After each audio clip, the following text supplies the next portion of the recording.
Next up, we have a familiar face. Nice to see him back in Whistler, Val Litwin, who is the president and CEO of the BC Chamber of Commerce. Previous to this role, Val served as CEO of the Whistler Chamber of Commerce for 3 years. And during this time, he grew the membership base, launched a world-class educational partnership with the Gustafson School of Business at the University of Victoria, and reinvigorated the Chamber's brand to the point where Whistler had one of the fastest growing membership bases in the last year. In 2007, Val co-founded a first-to-market concept, Blow Dry Bar, which has since grown to more than 70 locations worldwide. Obviously, you do not get that hair with just a comb.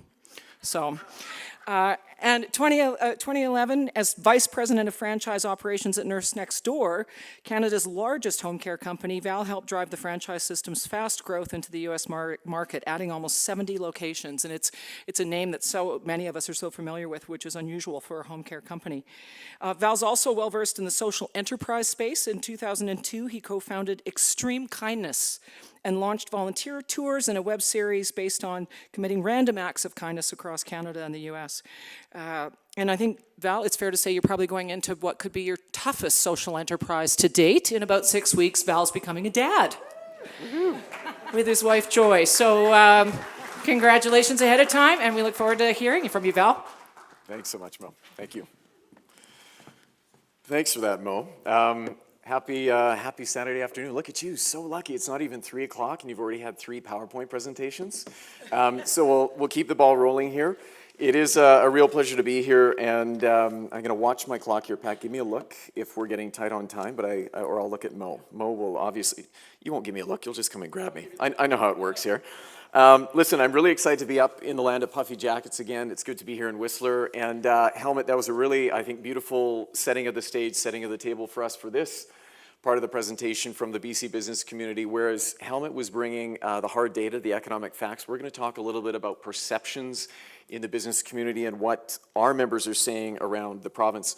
But I do want to thank Pat and his team at Whistler Real Estate. And of course, Melissa, we have an incredibly strong leader here of our local chamber, the Whistler Chamber of Commerce. So I want to thank you and your team for all the work you guys do up here. Before I begin, I do want to acknowledge, of course, as well, we're on the traditional and shared territory of the Squamish and Lil'wat Nation, so it's a real pleasure to be here. So my thought is, if you're in BC right now, if you're an entrepreneur, you might be feeling a little bit schizophrenic. Do you have this feeling these days? Is it the best of times? Is it the worst of times? Are things going well? Are we headed off a cliff? We were looking at some of the economic data there of a potential recession maybe coming up.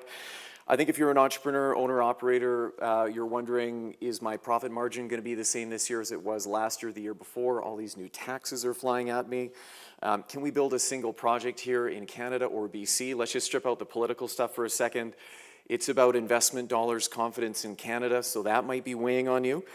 And even our relationship with China in the last couple of years, certainly BC, Canada, we've been talking a lot more about this incredible free trade opportunity we have with China. We know how that is shifting in real time as well. So maybe a question, and just a quick show of hands. Are you feeling that push and pull, the negative and positive, the schizophrenia a little bit? Maybe? Okay, yeah, there's a couple of hands. That's good. We can all be crazy together. To be fair, we've definitely seen some positive investments, I think, especially in BC in the last couple of years around housing and childcare. There isn't a business operator in BC right now that doesn't have a clear line of sight between those two critical pieces in running a successful business when it comes to attracting and keeping great team members. So today I'm going to present a picture, I think, that says, you know, we're doing fairly well, but there's definitely some bona fide storm clouds on the horizon. So the data I'm going to present to you today is from our MindReader platform. Is anyone on the bcmindreader.com platform?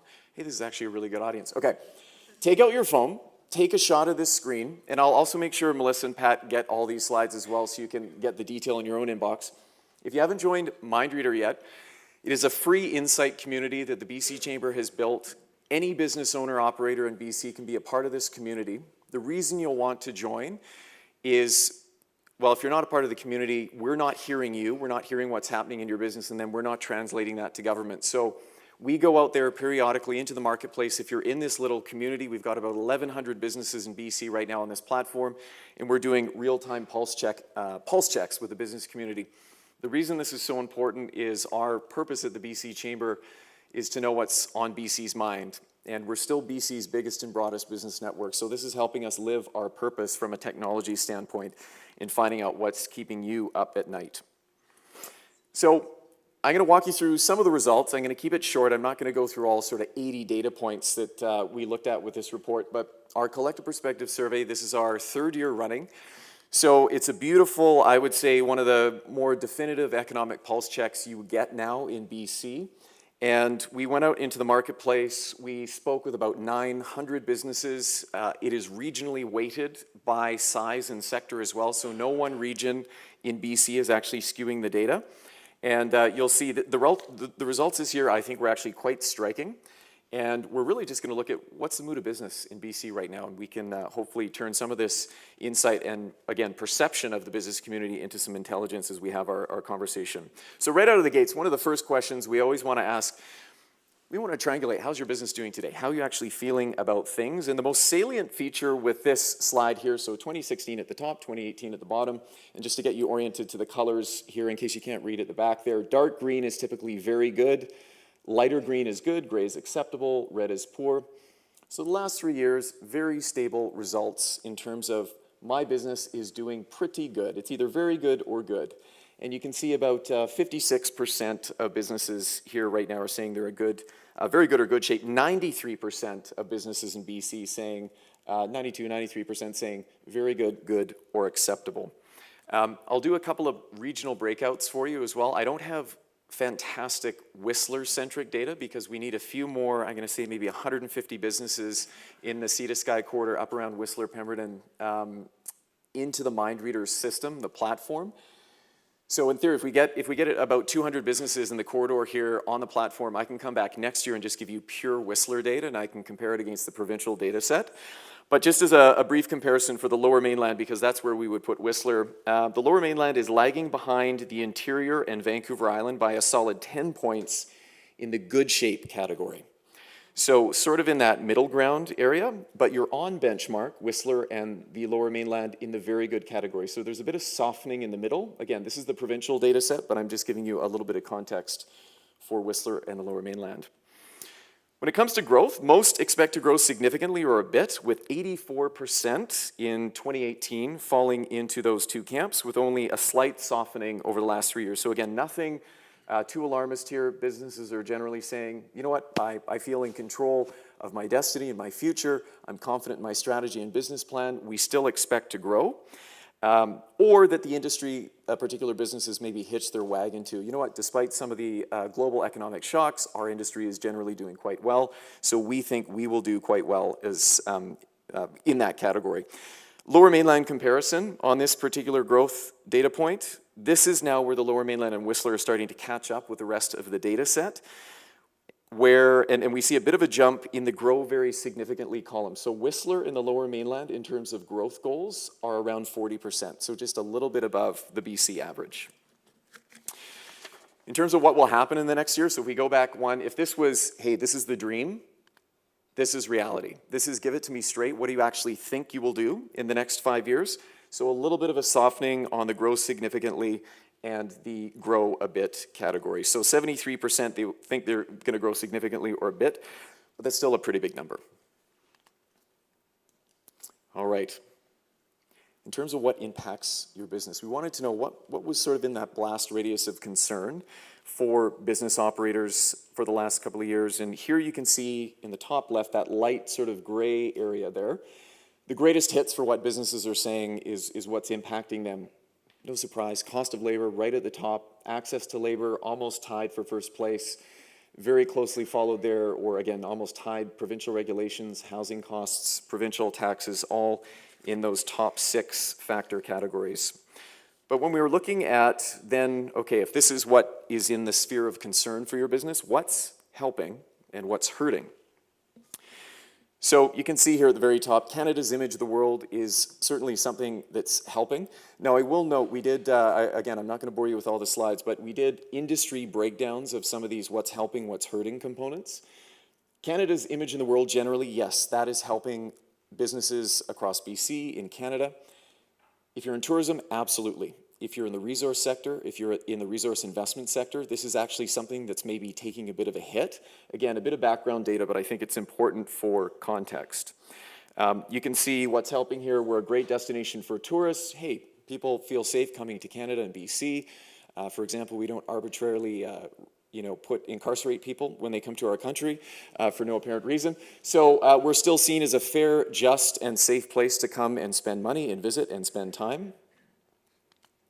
In terms of what's hurting, there's your top, 6, 7, 8, 9 sort of issues. Housing costs right at the top. And I'll just note, this is certainly, you feel it in every region of British Columbia. It's not isolated to the Lower Mainland. I spent a lot of time traveling throughout the province. There isn't a community in BC right now that isn't saying this is our top issue, and it's certainly affecting cost of labor, access to labor as well. And again, that mixed bag of provincial regulations, local taxes, federal taxes. On the tax front, those are kind of evergreen. They're always in that top 10 list. But certainly the last couple of years, housing costs and cost of labor have been very much at the top. Getting into some of the raw sentiment in terms of what's changed in the last year. So we asked the question, in the past year, have the following issues improved, worsened, or stayed about the same? So quite a result there. 80% of businesses around BC are saying the costs of business have gotten worse. It's been a hard year for us. Increasing in carbon tax, loss of neutrality, the introduction of the employer's health tax. There's a federal component to this as well, but certainly there is a perception out there in the business community it's getting harder to do business here. And what I'd say on the next slide here, if we connect the dots a little bit to confidence, so another pretty striking slide. Compared to a year ago, the question was, would you say that your confidence in the BC economy has improved, declined, or stayed about the same? And you can see here, 1 out of every 2 entrepreneurs is saying, my confidence has declined. And again, I do think there's a bit of a federal component here as well, but the reason from a BC Chamber perspective we're concerned about this is as goes confidence, so goes investment, so goes the desire of the owner-operator of a business to grow the team, invest in a new location. So we're keeping a very close eye on this one, and certainly the confidence meter in BC right now, it's taken a hit. I'll also note, for those of you that subscribe to BC Business, or if you're out there looking for it on shelves this month, our cover story, is BC losing its edge? It's all powered by this data. So a little bit of kudos again to our local chamber network for gathering this data, hearing from you. Your words and insights have made it into BC Business Magazine, so it's a great story. I encourage you to go check it out. A couple of follow-up questions here. I think the provincial government is generally supportive of business. Again, a very stark story over the last 3 years. You can see in 2016, almost 80% of businesses said, yeah, we live in a pretty business-friendly jurisdiction. That's fallen in 2017, continues to fall in 2018, where now under half of owner-operators in British Columbia are saying, yep, you know what, I agree. I think, the government is supportive of business. So again, we take this information, we use it in a constructive manner. I mean, of course, at the BC Chamber, some days we're spanking government, some days we're hugging them and congratulating them on a great investment. But we're making sure government is seeing this data because, again, as there is that declining level of confidence, feelings that government is in fact supporting business, there will be a ripple effect in terms of investment and growth. So government has seen these numbers, and we're hopeful that in our February budget in a couple of weeks here, we're going to see some breaks for the business community. If you compare that against the federal numbers, do I think the federal government is generally supportive of business? Fairly stable over the last couple of years. I actually am a little bit surprised by this. I feel like our members gave the feds a bit of a pass when I think about what Bill Morneau tried to do a couple of years ago with the small business tax regime. So maybe the pain in BC is so intense we're forgetting about what the feds are doing. But again, fairly stable over the last couple of years.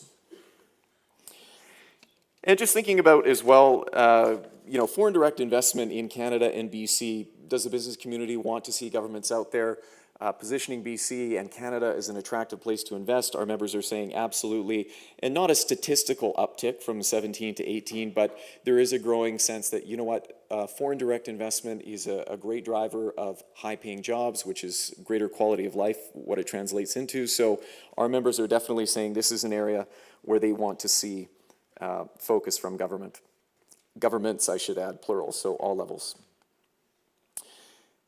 Is BC an appealing place for foreign companies to invest? Well, you can see a bit of an erosion there from 2017 to 2018.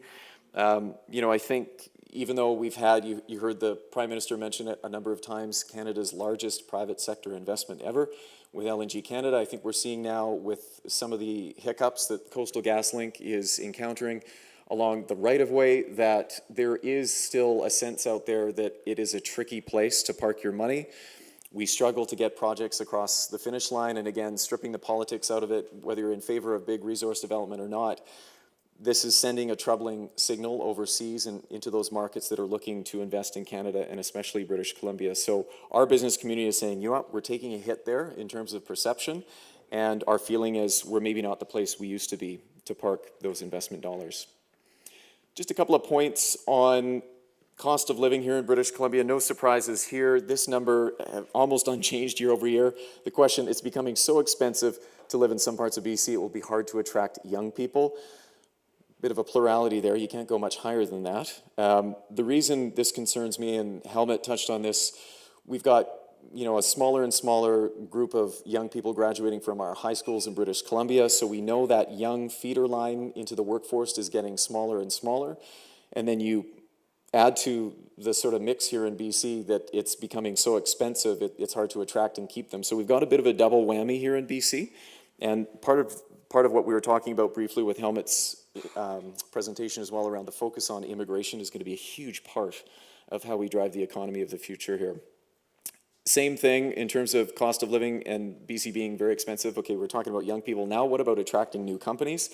So 89% are saying in 2018, almost identical to the previous year, that it's becoming so expensive it's hard to attract new companies. I think this is also a concern for us as we potentially develop a reputation as a jurisdiction where you just can't do business. Taxes are going up. It's hard to get a foothold. So this is not good. Couple of perhaps even almost comical slides now, because I feel like this conversation around trade with China has taken such a hit. But over the last couple of years, there was a really emerging sense in the business community in BC that yes, you know what, free trade with China would be good for BC, and you'll see a slide here in a second on whether or not it'd be good for my business. But growing sentiment over the last couple of years, and I have a feeling we're going to see a bit of a reversal in those numbers. But remember, Canada has the most free trade agreements now out of any G7 country, so beautifully positioned in that trade space. And I think we're more prepared to hear our federal government talking about, yes, this is another market we want to open up. But between our access through to Europe with CETA, the Trans-Pacific Partnership now, USMACA, that beautiful name for our NAFTA 2.0, we can pivot in almost any direction. We thought China was going to become a market that was going to continue to open up for us, but I think that remains to be seen. Again, ditto for sentiment at the level of the business. So previous slide, hey, is it good for BC? Yes, people are saying free trade with China would be good for my business. Again, it'll be interesting to see how that trends in the next couple of years here. Just to close it up, thought I'd include a couple of slides on tourism because we are in Whistler. Top priorities, we wanted to dig in a little bit to this particular vertical because our members said a couple of years ago, we think in terms of where the puck is going in BC, biggest emerging growth opportunities, tourism was at the top of the list. So we're saying here, when it comes to driving that particular agenda, where do we need to be focusing time, money, and resources? Well, expanding transportation options is number one. Investing in infrastructure, obviously housing is a huge part of that. Reducing taxes, investing in marketing, labor, etc. So digging into a few categories there. When it comes to transportation improvement, ride sharing at the top of the list. This is something the BC Chamber and our local chambers have been pushing on for years now. We're so close, but it looks like we're going to get ride-sharing light toward the end of the year, so we're still pushing from a policy perspective on how that will show up. But we know the international marketplace is asking for it when they come here. And has anyone recently tried to get a cab from YVR to their preferred destination? It's time to bring in ride-sharing.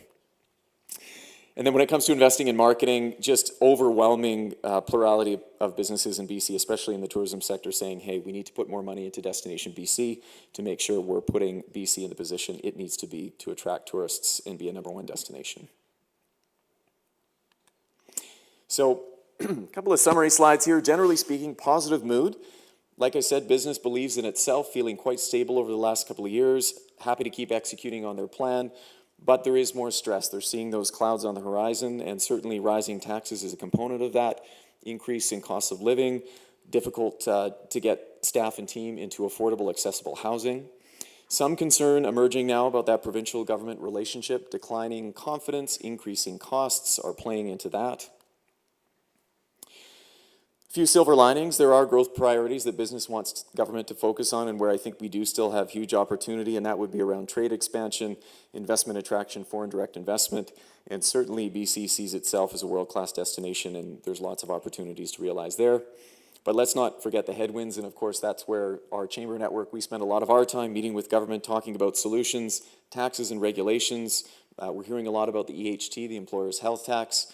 There isn't a business in our network that doesn't appreciate we benefit from healthy employees. We didn't oppose the increase in minimum wage. We get it. It's a new world, it's a new workforce, but we have to be conscious of what we're putting on in terms of burden on business, because we still need to grow that opportunity here in BC.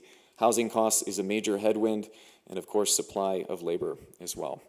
So I'll stop there, and if there's any questions, I don't know if we have time, but thank you so much.